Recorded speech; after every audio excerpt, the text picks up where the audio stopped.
Buen día, profesor. Mi nombre es Marcelo Salazar y en esta ocasión estaré exponiendo sobre los trastornos del estado de ánimo. Para empezar, este capítulo nos introduce el tema con un análisis de nuestra vida cotidiana, pues logra que cuestionemos nuestros días y si se ha presentado la depresión en nosotros. Pues es algo normal sentirse triste por algún acontecimiento significativo, así como también es normal sentirse feliz. Nos narra la situación de Teresa, una chica de 16 años, la cual, tras años y años de solo interactuar con su familia a causa de una ansiedad social, presentaba una depresión profunda y generalizada a los tan solo 16 años. En el caso de Teresa, la chica había empezado a beber para calmar su estado de depresión, pero no era una salida viable, por lo que tarde o temprano todo explotaría hasta que llegó el momento de su intento de suicidio.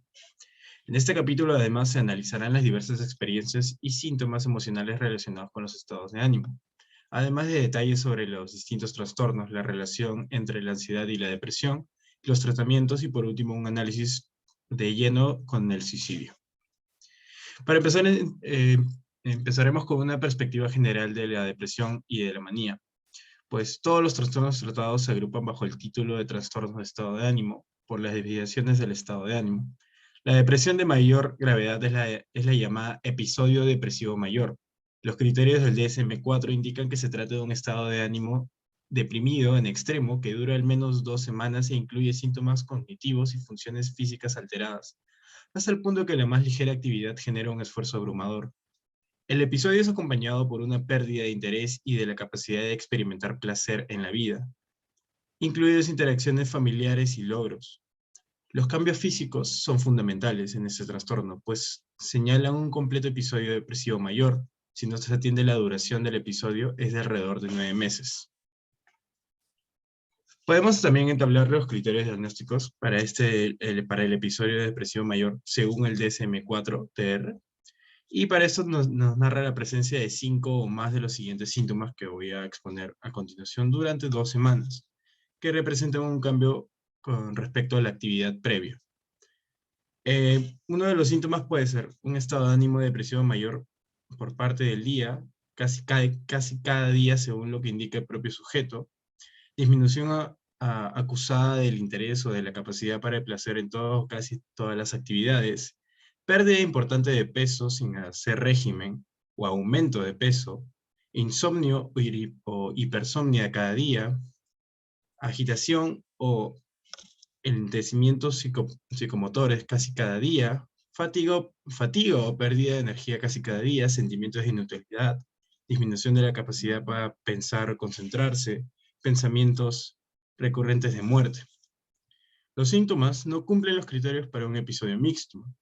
Además, los síntomas pueden provocar malestar clínicamente significativo o deterioro social. Ahora pasando a la manía, esta es caracterizada por el júbilo, dicha o euforia. Se basa en que los individuos hallan un placer extremo en cualquier actividad, se vuelven extraordinariamente activos y duermen muy poco, y es posible que generen planes grandiosos. Su habla es muy rápida y pueden llegar a ser incoherente, lo cual es denominado también fuga de ideas. Para el DSM-4, un episodio maníaco exige una duración de una sola semana y de menos si es necesaria para la hospitalización. Este se puede dar en casos de comportamiento autodestructivo. Además que la irritabilidad es parte del episodio maníaco porque, por lo común, esto va cerca del final. Estar ansioso y deprimido es también una parte común de la manía. La duración promedio es de 3 a 6 meses. El DSM-4 también define un episodio hipomaníaco, una versión más ligera y menos grave que genera un deterioro marcado en el funcionamiento social u ocupacional. Un episodio de esta naturaleza no es un problema en sí, pero contribuye a la definición de trastornos del estado de ánimo. Ahora hablaremos sobre la estructura de los trastornos del estado de ánimo. Para esto hablaremos sobre el episodio disfórico maníaco o mixto, el cual supone que el individuo puede experimentar síntomas maníacos, pero sentirse a la vez deprimido o ansioso al mismo tiempo. Esto se experimenta síntomas de manía como haber perdido el control o ser peligroso y además esto genera que se deprime o se vuelva ansioso por ello. La depresión y la manía pueden diferir de una persona a otra en términos de gravedad. Ahora pasaremos a hablar sobre los trastornos depresivos. Para esto empezaremos con la descripción clínica.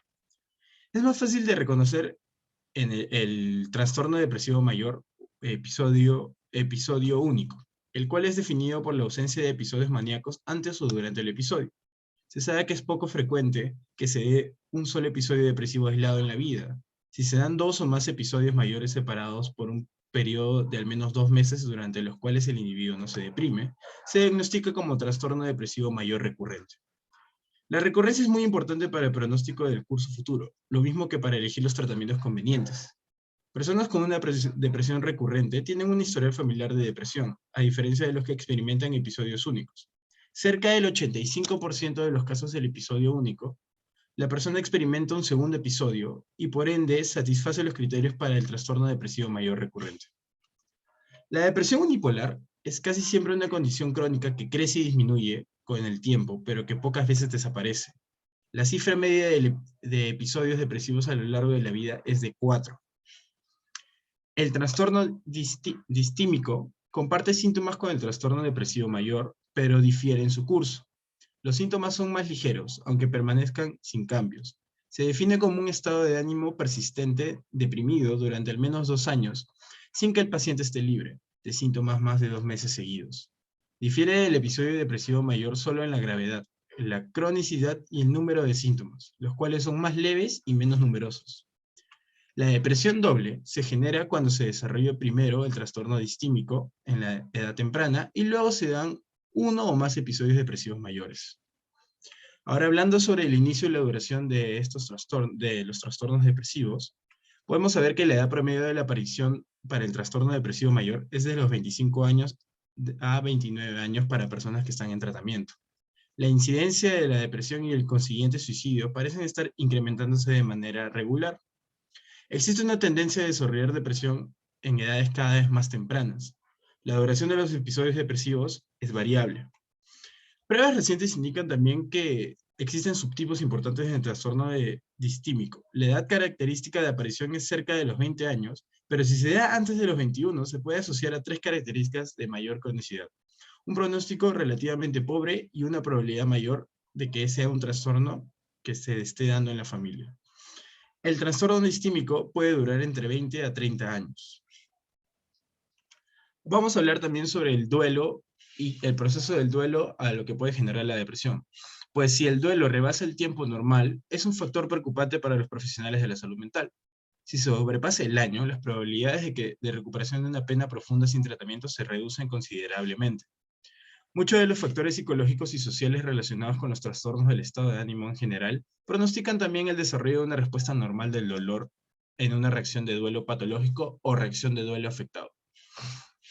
Ahora pasaré a hablar sobre los trastornos bipolares. Su característica primordial es la tendencia de los episodios maníacos al alternarse con depresivos mayores en una vuelta de montaña rusa interminable. Los trastornos bipolares son paralelos en varios sentidos a los trastornos depresivos.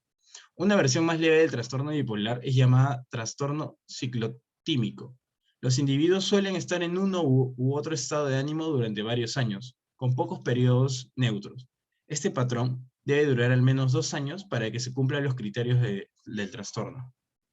Podemos observar también que el DSM-4 nos da unos criterios diagnósticos para el trastorno ciclotímico. Para empezar, está la presencia durante al menos 2 años de numerosos periodos de síntomas hipomaníacos y numerosos periodos de síntomas depresivos que no cumplen los criterios para un episodio depresivo mayor. Durante el periodo de más de 2 años, la persona no ha dejado de presentar los síntomas de criterio A durante un tiempo superior a 2 meses. Durante los primeros 2 años de la alteración, no se ha presentado ningún episodio depresivo mayor o episodio mixto. Los síntomas de criterio A no se explican mejor que por la presencia de un trastorno esquizoafectivo y no está superpuesto a una esquizofrenia, un trastorno esquizofrenoide, un trastorno delirante o un trastorno psicótico, no especificado. También vamos a hablar sobre los trastornos bipolares 2. Se presenta por episodios depresivos mayores alternados con episodios hipomaníacos. Para esto, por ejemplo, podemos observar los criterios diagnósticos para el trastorno de bipolar 2 que nos entrega la tabla del DSM-4, TR. Presencia de 1 o más episodios depresivos mayores. Presencia de al menos un episodio hipomaníaco. No ha habido ningún episodio maníaco. Los síntomas afectivos en los criterios A y B no se explican mejor por la presencia de un trastorno esquizoafectivo y no están superpuestos a esquizofrenia, un trastorno esquizofrenoide, un trastorno delirante o un trastorno psicótico no especificado. Los síntomas provocan malestar clínicamente significativos o deterioro social, laboral o de otras importantes actividades individuales. Es importante especificar el episodio actual o más reciente, si ha generado un episodio hipomaníaco, el cual es si el episodio actual es un episodio hipomaníaco o si el episodio es también un episodio depresivo mayor. También pasando a otro trastorno tenemos el trastorno bipolar 1. Es lo mismo que el trastorno bipolar 2, excepto que el individuo experimenta un episodio maníaco completo. Para considerar que los episodios maníacos son distintos, se debe tener al menos 2 meses entre ellos. En caso contrario, solo se considerará la continuación del otro.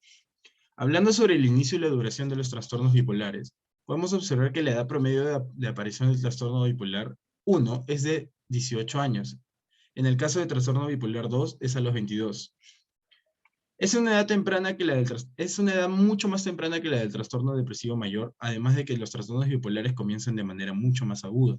Es poco probable que se desarrolle además el trastorno después de los 40 años.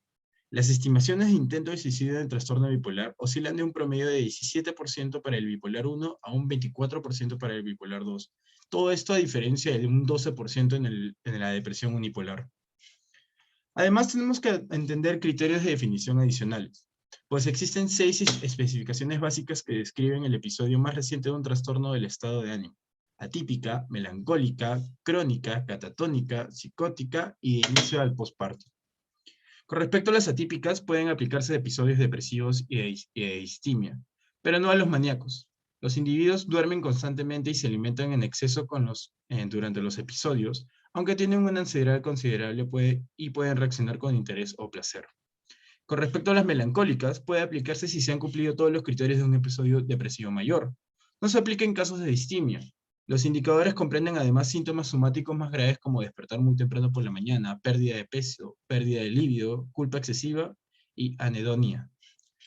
Las crónicas se aplica solo si se han satisfecho todos los criterios de un episodio depresivo mayor, continuamente por lo menos durante los últimos 2 años.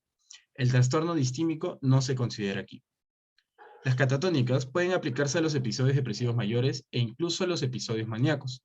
Implica ausencia total de movimiento o catalepsia, en los cuales los músculos están flojos o semirrígidos. En el caso de las psicóticas, algunos individuos a la mitad de un episodio depresivo mayor o maníaco pueden experimentar síntomas psicóticos, en particular alucinaciones o delirios. Pueden tener también delirios somáticos.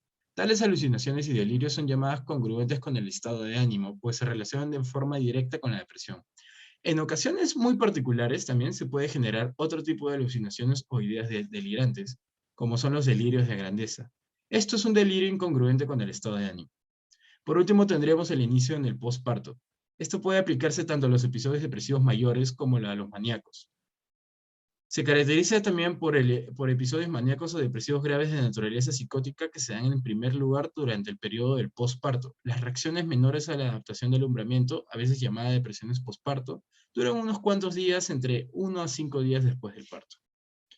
Ahora veremos unas especificaciones que describen el curso de los trastornos del estado de ánimo. Para esto hay 3 especificaciones que pueden acompañar la manía o depresión recurrentes: el curso longitudinal, el ciclo rápido y el patrón estacional.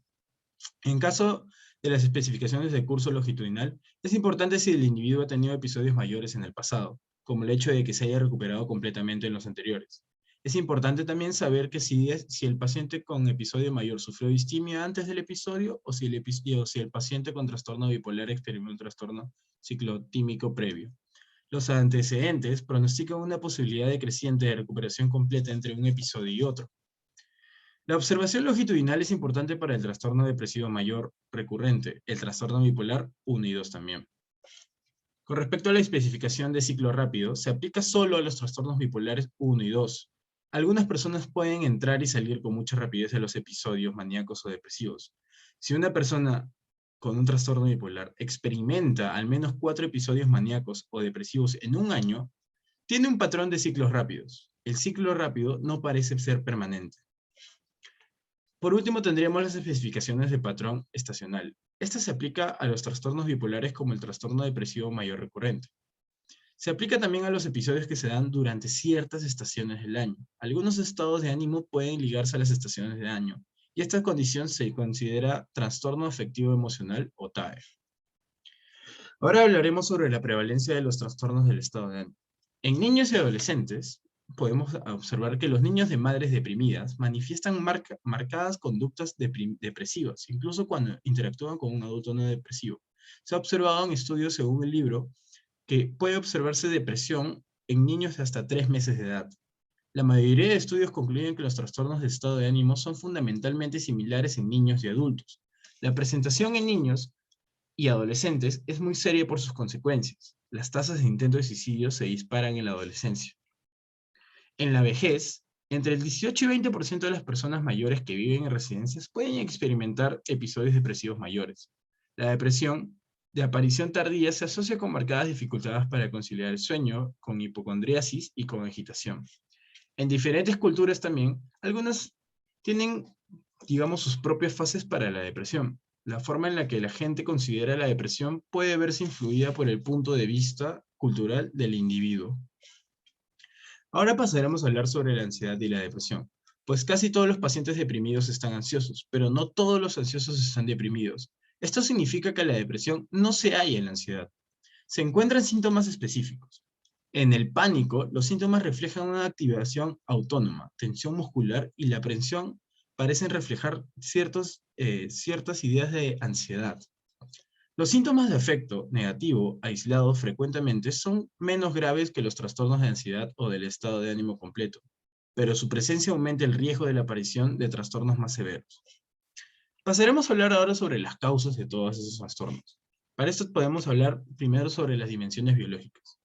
Hablaremos primero sobre las influencias familiares y genéticas, pues en los estudios familiares se considera la prevalencia de un trastorno dado en los parientes de primer grado. Los estudios de adopción estudian los parientes biológicos de un individuo con un trastorno específico y que fue adoptado a temprana edad.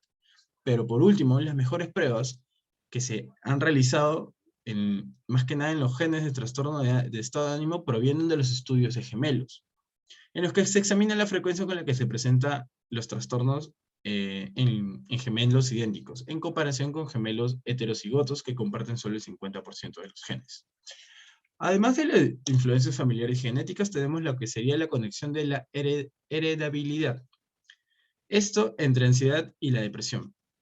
Por esto es que se examina la heredabilidad de grupos relacionados de trastornos. Pruebas recientes indican que existe una estrecha relación entre la depresión, la ansiedad y el pánico. Pasaremos a hablar también sobre los sistemas de neurotransmisores, pues se describe la relación de ciertos neurotransmisores con los trastornos de estado de ánimo. El sistema endocrino también tiene mucho que ver acá, pues enfermedades como el hipotiroidismo conducen a una secreción excesiva de cortisol y a menudo genera depresión.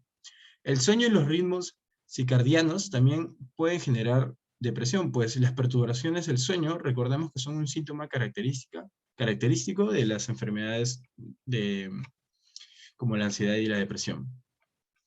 Ahora también hablaremos sobre las dimensiones psicológicas, sucesos de la vida estresantes, pues el estrés y los traumas se encuentran entre las contribuciones más sorprendentes a la etiología. Los sucesos de vida estresantes parecen desencadenar la manía y la depresión temprana.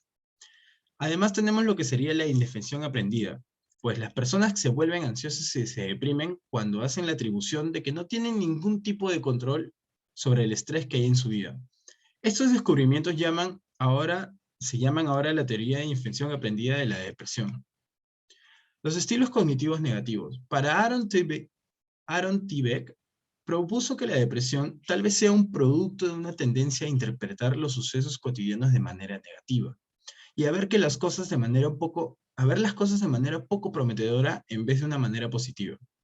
Las personas que se deprimen presentan una triada cognitiva.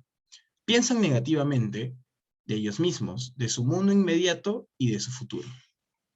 Por último, tendríamos lo que sería la vulnerabilidad cognitiva en la depresión, pues existen vulnerabilidades cognitivas a desarrollar la depresión y que cuando se combinan con las vulnerabilidades biológicas abren un camino muy amplio hacia la depresión. También tenemos lo que serían las dimensiones sociales y culturales. En el caso de las dimensiones sociales y culturales tenemos lo que serían las relaciones matrimoniales, pues la insatisfacción matrimonial y la depresión tienen una relación muy estrecha. Además de que si la depresión continúa, puede conducir a un deterioro sustancial en las relaciones matrimoniales.